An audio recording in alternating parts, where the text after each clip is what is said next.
Today on the Topping Show, Bud Light Dylan Mulvaney boycott costs more than $1 billion in lost sales. Vivek says we should stop federal funding for sanctuary cities.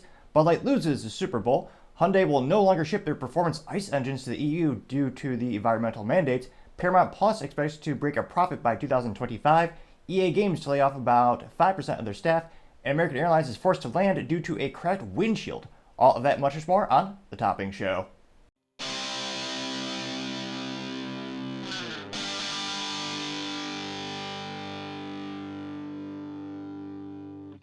Thank you everyone for taking the time to tune in today. Today's episode of Topping Show is proudly sponsored by Topping Technologies. Topping Technologies is an IT value-added reseller and services company with a special proficiency in IT security.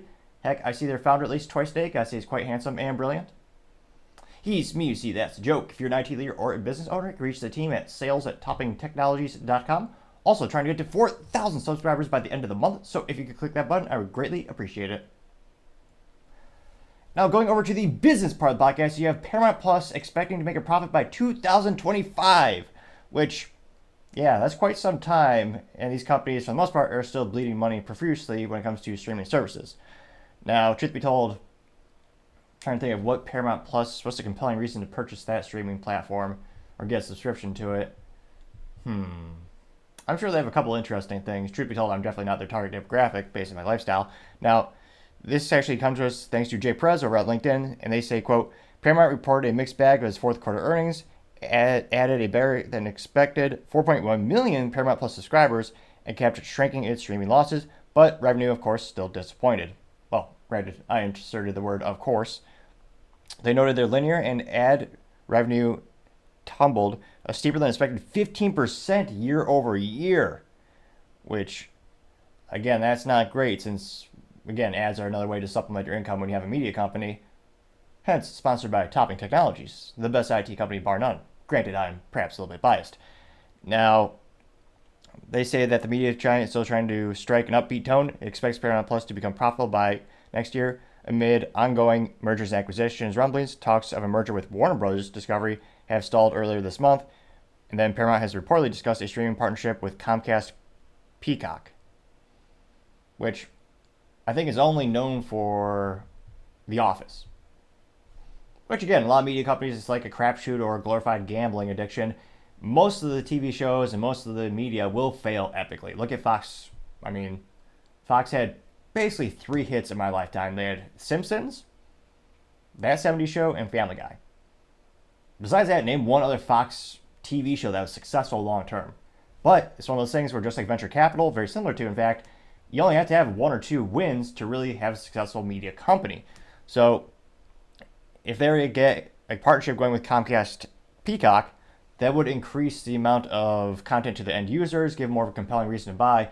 And I think we're going to see a lot more consolidation, especially when it comes to streaming platforms, because, again, individually, there might be 1 or 2 really good shows that a platform has exclusivity rights to, either because they have a long-term licensing agreement with, or because they actually developed the intellectual property themselves. So having a little consolidation, I think we're going to see that more and more because, again, with the exception of The Office, which, again, that streamed years ago. I know that's extremely popular. People love the memes or the memes that go out with it. But I can't think of another compelling reason to get Peacock for that streaming platform. So I think that's not inconceivable to have that merge into it.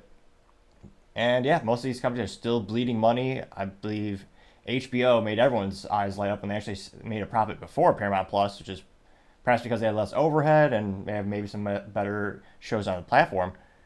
But not too surprised. Let me know if you actually think Paramount Plus will make a profit by 2025. Again, I was surprised they're actually increasing their number of streamers. But again, we also have one of the most annoyingly unpredictable, unknown economies in years. Not just because of politics, but also because of global geopolitical issues, as well as the traditional, not only just traditional inflation, or not traditional 40-year hyperinflation, but you also have the presidential election, which no matter who's running it, always stalls a lot of business initiatives. But thanks to hyperinflation, they have to have an increased interest rate. So businesses, the cost of capital is increased exponentially. So a lot of companies and people are starting to pull back on their investments, and then with people, with their purchases.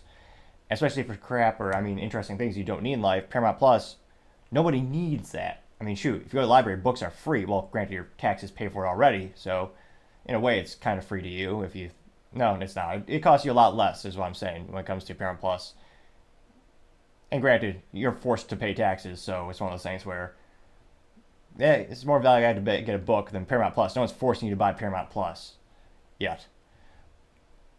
All right. But let me know. Would you ever buy Paramount Plus, or do you think they'll just kind of flutter? They'll never go out of existence. They have enough of a platform, and they have enough of the subscribers where, it's getting revenue, it's got a profit going, or it'll be soon. But as always, let me know. It'll be fascinating to hear what you have to say. Thank you, everyone, for taking the time to tune in. And yeah, we're trying to get to 4,000 subscribers by the end of the month. So if you could click that button, I would greatly appreciate it. Also, give me a thumbs up, thumbs down, or a comment to give me some additional feedback so I can learn how to make the show better and better. Lastly, don't forget to take the time to tell your family, tell your friends, tell your coworkers, heck, tell your enemies, tell anyone and everyone. Just stay safe, fight the good fight.